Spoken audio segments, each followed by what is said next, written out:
आइए आज हम जो आंकड़ों का प्रबंधन का अध्ययन कर रहे हैं उसके अंतर्गत हमारी जो अगली टॉपिक है वह है बहुलक। बहुलक के बारे में जानते हैं।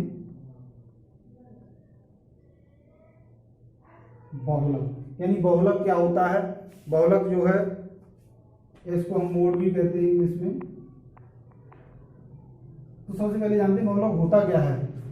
तो जो भी डाटा दिया होता है उस डाटा की सर्वाधिक फ्रीक्वेंसी जिसकी बारंबारता सबसे अधिक हो उसको हम बहुलक कहेंगे। जैसे मान लीजिए एक उदाहरण लेते हैं कि आप अपने मित्रों से मिलते हो तो उनमें से कोई एक ऐसा मित्र है जो आपसे ज़्यादा मिलता है या आप उससे ज़्यादा मिलते हो, तो यदि वहाँ पर बहुलक की बात कही जाएगी तो उसी मित्र का नाम आएगा।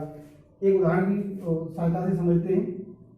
2 3 4 5 2 3 5 2 3 4 5। अब इसमें हम देखेंगे कि जो 2 है वह कितनी बार आया, 1 2 3 बार आया है। 3 को देखेंगे 3 1 2 3 बार आया है। 4 को देखेंगे 1 बार ही आया है। 5 को देखते हैं 1 2 3 बार आया है। एक बार और ले लेंगे 5 को, तो ये 4 बार आया है। तो यहाँ पर जो बहुलक है वह क्या कहलाएगा, 5। इसका जो बहुलक है वो 5 हो गया। तो इस तरीके से हमने बहुलक के बारे में जान लिया। अब अवर्गीकृत आंकड़ों का बहुलक हम इसी तरीके से निकालते हैं। उसकी फ्रीक्वेंसीज को देख लेते हैं। उसकी जिसकी फ्रीक्वेंसी सबसे ज़्यादा होगी वही उसका बहुलक होता है और इसके लिए कोई सूत्र नहीं है, ऐसे ही हम निकाल लेते हैं। अब मैं आपको 2 क्वेश्चन देता हूँ जिसका आपको उत्तर निकालना है। 0 1 2 7 3 4 7 5 3 7 8 3 7 9 8 3 7 3 5 3। एक तो इसका उत्तर निकालना है, बहुलक निकालना है।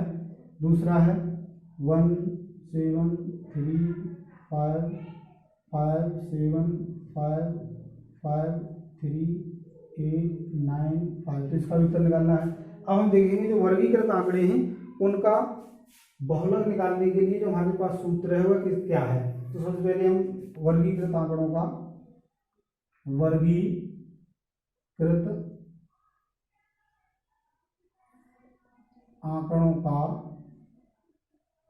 बहुलक, वर्गीकृत आंकड़ों का बहुलक निकालने का जो सूत्र है मोड वह है L प्लस, यानी L हम L के बारे में हम कल ही जान चुके हैं कि L क्या होता है। L plus F0 minus F1 बटे में ट्वाइस F1 माइनस F0 और माइनस F2 गुणा में H, यानी इसकी जो इंटरवल होगा उसके बारे में। तो ये है हमारा सूत्र। इस सूत्र की सहायता से हम हमारा बहुलक निकालेंगे। अब हम यहाँ पर देखते हैं L क्या है, बहुलक वर्ग की निम्न सीमा। जो L है वो बहुलक वर्ग की निम्न सीमा है और जो F1 है वो है बहुलक वर्ग की बारंबारता। बहुलक वर्ग की बारंबारता और F0 है बहुलक वर्ग से ठीक पहले, बहुलक वर्ग से ठीक पहले की बारंबारता और F2 बहुलक वर्ग से ठीक बाद की बारंबारता। यानी बहुलक वर्ग है उससे ठीक बार की जो बारंबारता होगी उसको हम F2 के नाम से जानेंगे। तो अब हम एक उदाहरण की सहायता से ये सूत्र नोट कर लो। अब हम एक उदाहरण की सहायता से हल करेंगे हमारे क्वेश्चंस को। तो मान लीजिएगा इस तरीके से आपको क्वेश्चन दिया होगा, ये CI है और ये फ्रीक्वेंसी है। 0 से 10, 10 से 20, 20 से 30, 30 से 40, 40 से 50, 50 से 60 इस प्रकार से दिया है। 7 3 5 12 2 5 इस प्रकार से ये फ्रीक्वेंसी दी है। अब हम यहाँ देखेंगे कि यहाँ पर हमें कुछ नहीं करना, सबसे पहले ये देखना है कि सबसे अधिक बारंबारता किस टर्म की है। तो जिसकी सबसे अधिक बारंबारता होगी वही बहुलक वर्ग कहलाएगा। ये हो गया हमारा बहुलक वर्ग। तो इसी को हम क्या कहेंगे, एफ, अभी हमने बताया था, थोड़ा सोचो, ध्यान आ गया होगा आपको। इसको हम कहेंगे F1 और इसको कहेंगे F0 और इसको कहेंगे F2। अब हम सूत्र में लगाएंगे, बहुलक बराबर L plus F1 minus F0, F1 minus F0 upon twice F1 minus F0 और माइनस F2 गुणा में H। तो L जो है वो हमारी 30 है और F1 है वो 12 है, F0 जो सबसे पहले की है वो 5 है और F2 जो यहाँ पर हम 2 गुणा में F1 यानी 12 और माइनस F0 5 और माइनस 2 गुणा में H 10 है।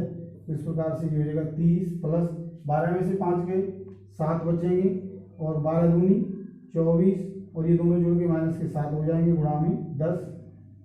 30 प्लस 70 बटे में 24 में से 7 घटाएंगे तो कितने आएंगे, 14 में से 7 गए 7 यानी 17 बचेंगे।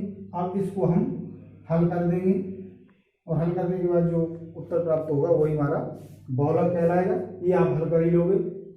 तो इस प्रकार से ये आपका हो गया। अब हम आपको एक प्रश्न देते हैं जो आपको हल करना है। 7, 13, 14, 19, 12 और 3, ये क्वेश्चन आपको हल करना है।